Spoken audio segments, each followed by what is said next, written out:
The repatriation of the Canadian Constitution in 1982 was the final parting of the ways between Canada and Great Britain. The end of some 220 years of British influence that had begun with the conquest of New France in 1760. But of course, at no time did Canada become wholly British. In fact, right from the very beginning, the British authorities were in a quandary as to what to do with their new subjects. The most obvious difficulty facing the British administrators of the new colony was this: the French language itself.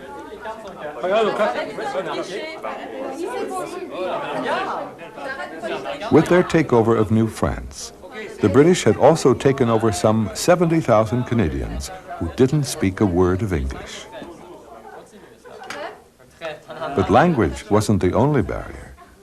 Ever since the Reformation, the Western world had been split into two bitterly hostile camps, the Protestants and the Catholics. So here was problem number two, religion. The entire French population of Canada was Roman Catholic, whereas all their English conquerors were Protestant.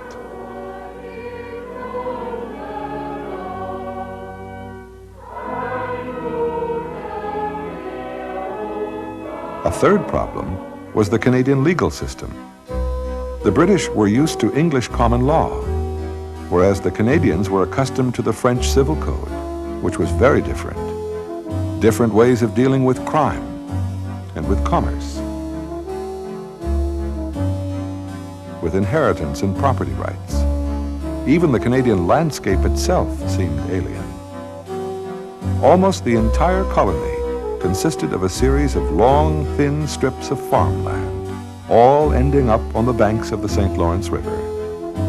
This peculiarly French-Canadian pattern of land division had evolved because the St. Lawrence formed a natural highway between the various settlements. And in order to make use of this highway, every farm needed access to the river. Most of these parcels of land belonged to the French equivalent of a lord of the manor, a seigneur. So each was called a seigneurie. Each seigneurie, in turn, was subdivided into even narrower ribbons of soil, each of which was cultivated by a family of agricultural workers who lived on the land in return for giving a certain amount of their produce to the seigneur. These farmers were called inhabitants, or habitants in French. By 1760, the habitants made up the great majority of the population, with only a relatively small group of a few thousand Canadians still involved in the fur trade. Most of these men now functioned as salaried canoemen, or voyageurs, who traveled immense distances into the interior to ferry pelts back to Montreal. So what with the differences of language and religion and law, the highly developed Canadian fur trading network, and the unique seigneurial habitant arrangement, if the British had thought that Canada would be just another English colony in North America, they were in for a rude surprise. The British administrators' first idea was to try to assimilate all these French-speaking Catholics by immersing them in a sea of English Protestants, whom they expected would now pour into Canada from the Anglo-American colonies to the south. But unfortunately, at this stage, very few American colonists were interested in coming here. It was not only too cold, it was just too foreign.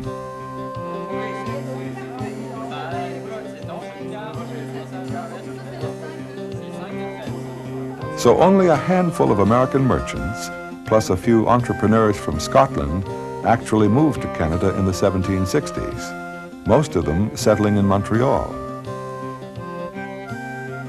In the early years of the British regime, the prospect of an English Canada seemed very remote indeed. If across North America as a whole, some 2 million Anglo-Americans dwarfed 70,000 Canadians, in Canada itself, the situation was quite the reverse, with 70,000 Canadians dwarfing a few hundred Anglo-Americans. For the time being at least, it looked, as one of the first British governors of Canada, Guy Carleton, remarked, as if this country must, to the end of time, be peopled by the Canadian race.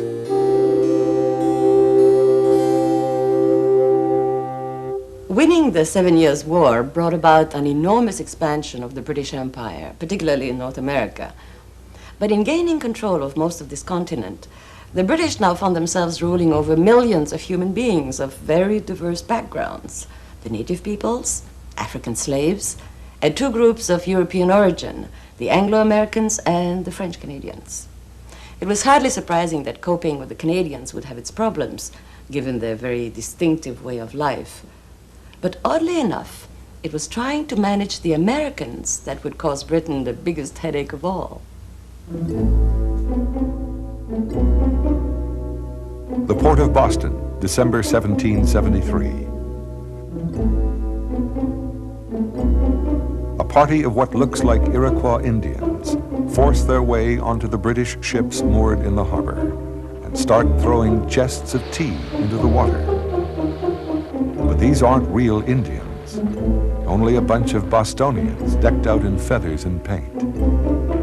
This Boston Tea Party, as it came to be called, symbolized one of the major underlying causes of Britain's troubles with her Anglo-American colonies: taxes.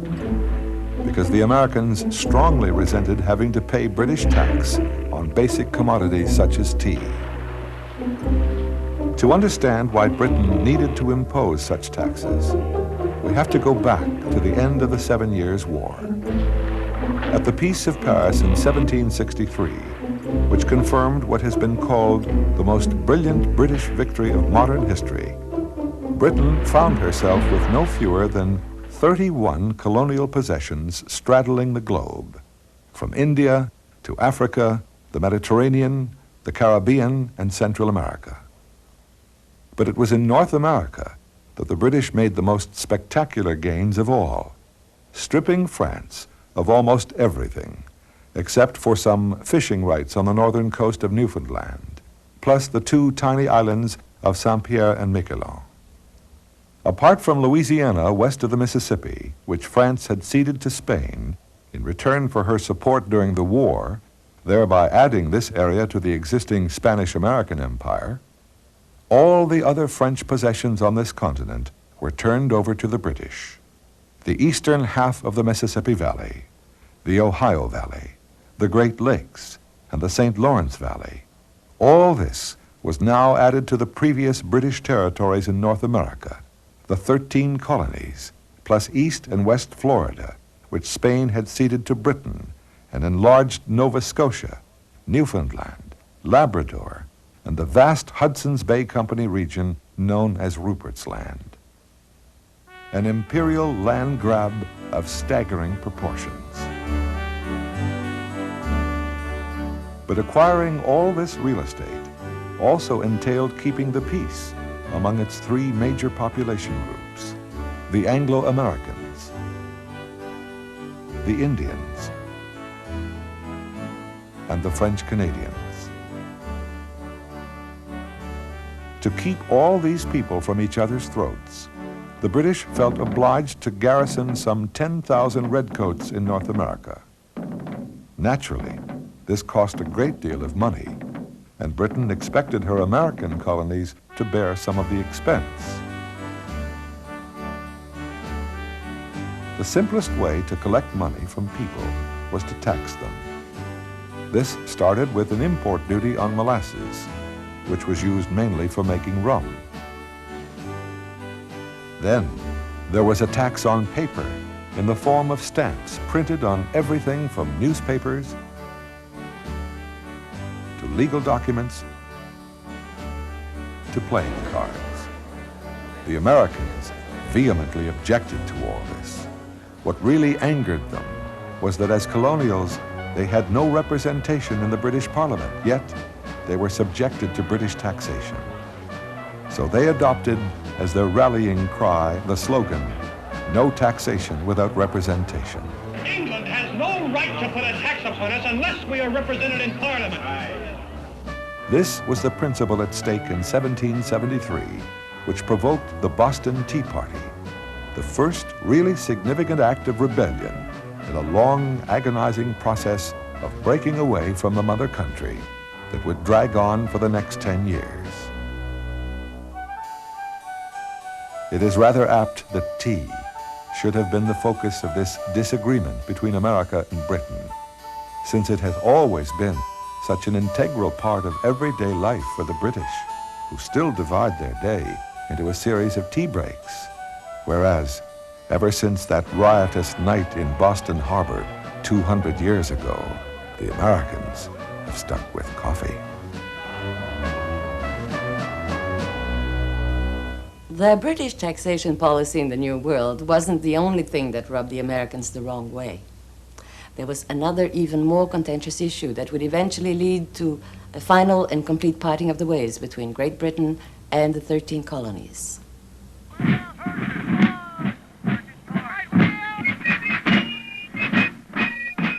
2 p.m., the 19th of October, 1781. The village of Yorktown in Virginia. Some 6,000 British troops are ordered to march out with shouldered arms, colors cased, and drums beating. The command is then given to lay down their arms. Round your firelocks.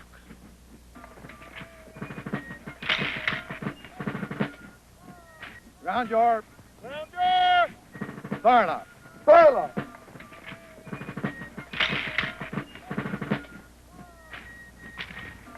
The mighty British Army has surrendered, and the Americans have won the final decisive victory in their War of Independence, the Battle of Yorktown, the culmination of this American Revolution.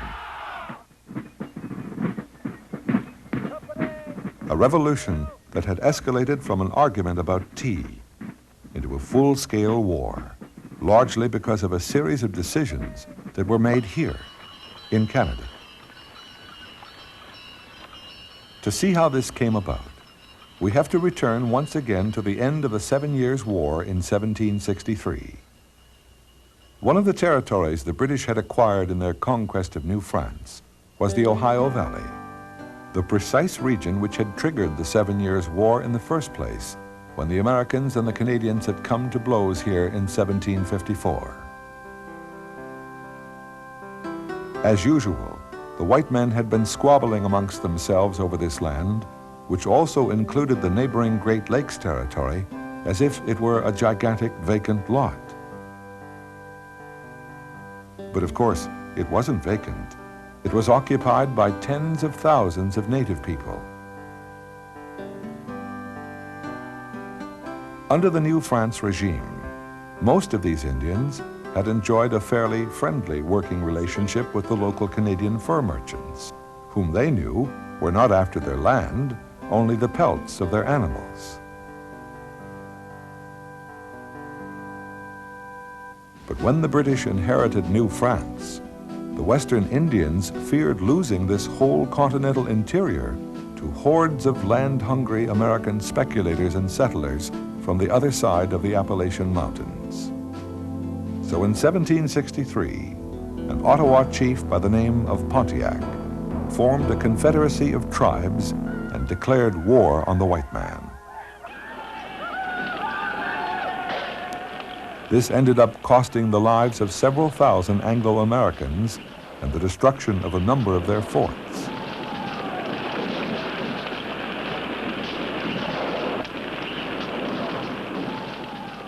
This event was to have an important effect on the shaping of both Canada and the future United States, because it occurred just as the British were pondering over how they were going to carve up the former New France. Something had to be done to minimize the conflict between the Indians and the American settlers. So the British decided to limit Canada itself, now called Quebec, to the St. Lawrence and Ottawa valleys, and to give a special status to the enormous interior region sandwiched between Rupert's Land, the American colonies, and Spanish Louisiana, designating all of this area Indian Territory. Although this reassured the native peoples, it infuriated almost everyone else. The Americans, because they were now barred from settling the Ohio Valley, their major reason for fighting the 7 Years' War. The Canadians, because of this severe truncation of their former territory. The small group of Scottish and Anglo-American merchants who had just moved to Montreal to cash in on the Canadian fur trade were also angry at this attempt to shut them out of one of the richest fur-bearing areas of North America. The British now had a choice between placating the 13 colonies or placating Canada. They chose Canada.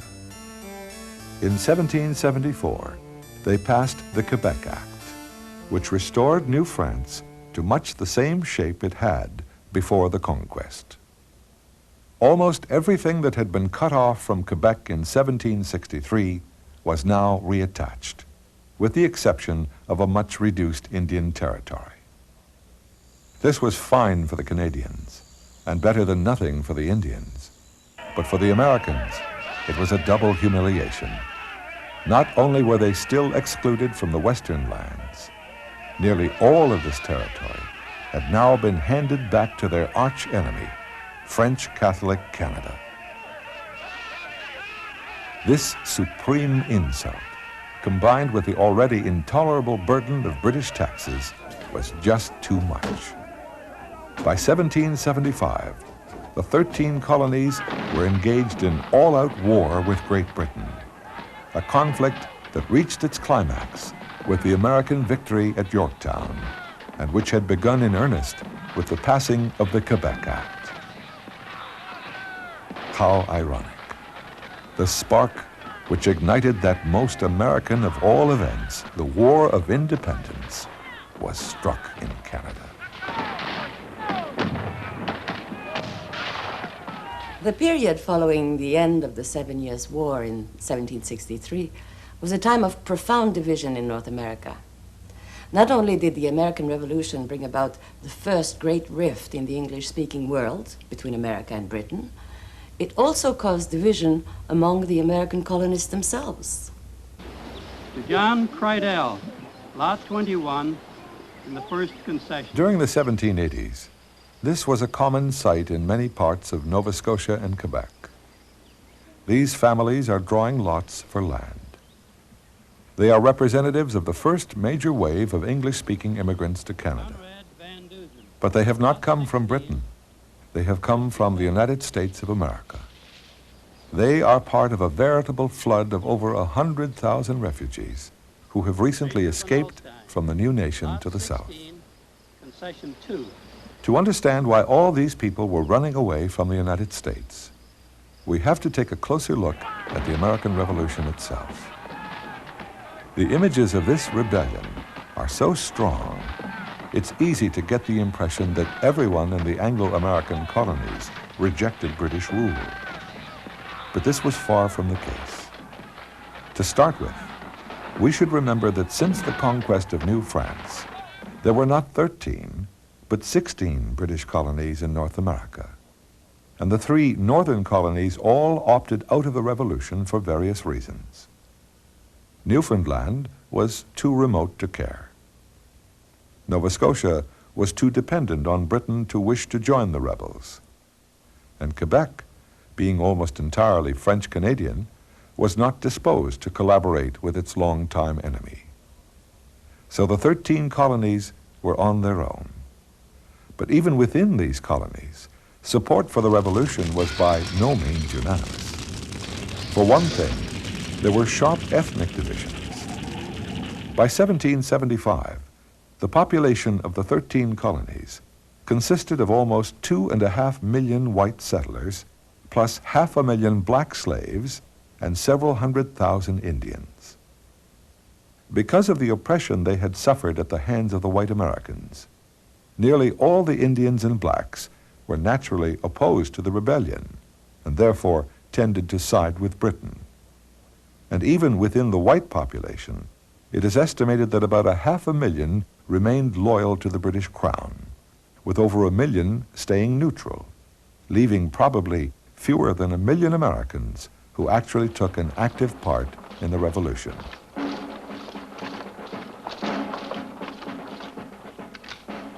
This hard core of rebels became very well organized. And soon, they began to try to pressure the various loyalist factions in North America into joining them. They started by endeavoring to talk Nova Scotia and Quebec into supporting the revolution. When that failed, they invaded Quebec in 1775, hoping the Canadians would welcome this opportunity to throw off the British yoke. But they were to be sadly disappointed, because although the majority of the Canadians did refuse to fight for the British, they also declined to aid the Americans, who were finally obliged to retreat.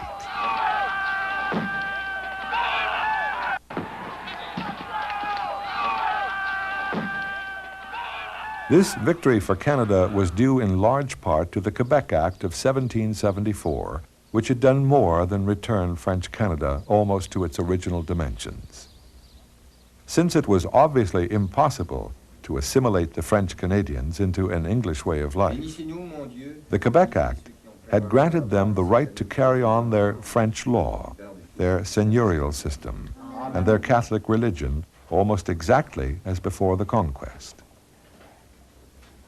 Since the Canadians realized it was most unlikely they would enjoy the same rights under American rule, when it came to the crunch, most of them remained neutral.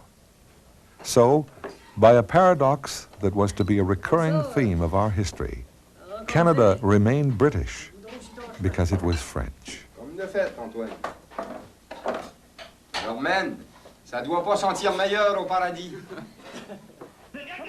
But at the same time, as they were striving to convert the loyalists outside the 13 colonies to their cause, the rebels were also doing everything they could to suppress the loyalists at home. They made their lives a perfect hell, burning effigies of them, demolishing their homes, even tarring and feathering them in the street.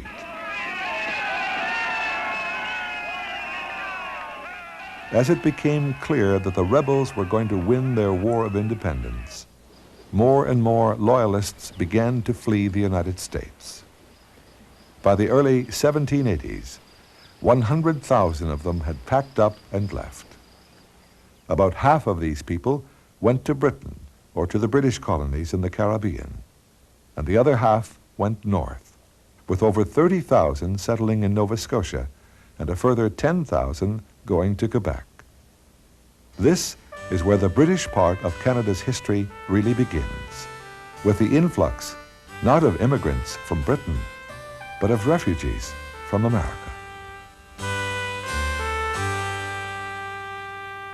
The divisions brought about by the American Revolution went beyond separating the 13 colonies from Great Britain and dividing the Americans into rebel and loyalist camps. This was also a period in which French Canada and France would find themselves on opposite sides, and in which Canada as a whole would be split in two.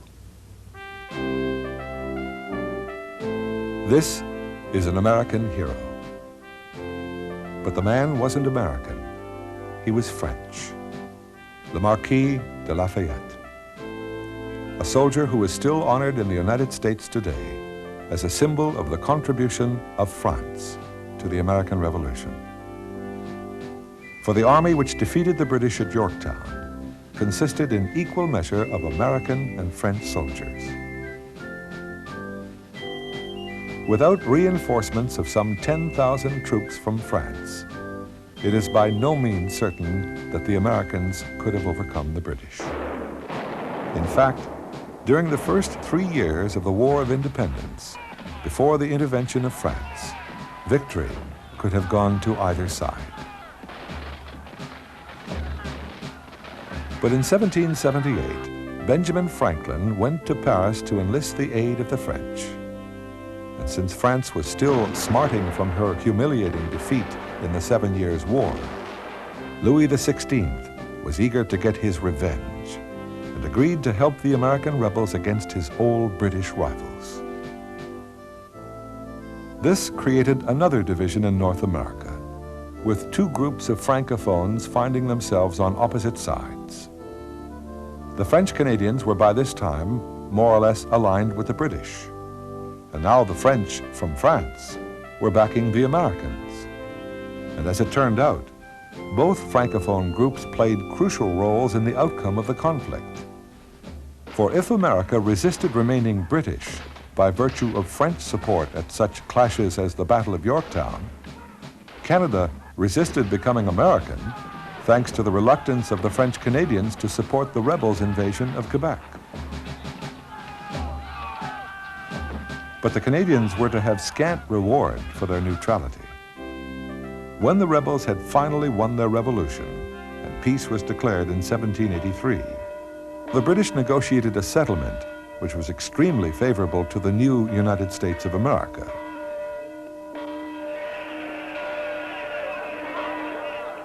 From now on, the U.S. would be separated from British North America by an international boundary line running from the Bay of Fundy through the middle of the Great Lakes to the northwest corner of the Lake of the Woods.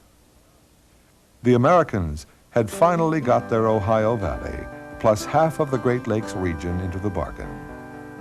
Britain had given away a Western fur empire it had taken the Canadians a century and a half to build. But that wasn't all. French Canada was soon to be even further reduced in size. It was now being settled by increasing numbers of American loyalists. But the culture of these English-speaking Protestants with their British system of freehold land ownership was quite incompatible with the French-speaking Catholic seigneurial society of the Canadians. So the British authorities encouraged most of the loyalists who were coming to Quebec to colonize the undeveloped western areas of the province along the shores of Lake Ontario and Lake Erie. The British then decided that the best way to keep both the Canadians and the Loyalists happy would be to make this a formal separation. The Ottawa River seemed a natural dividing line. Accordingly, in 1791, the British cut Quebec in half, creating two Canadas, with the largely Francophone population at the lower end of the St. Lawrence living in Lower Canada, and the Anglophone population of the region which began at the upper end of the St. Lawrence living in Upper Canada. Start lot 6. Yet another parting of the ways, spawned by the American Revolution, an internal Canadian division which laid the foundation for the bicultural, bilingual Canada we know today.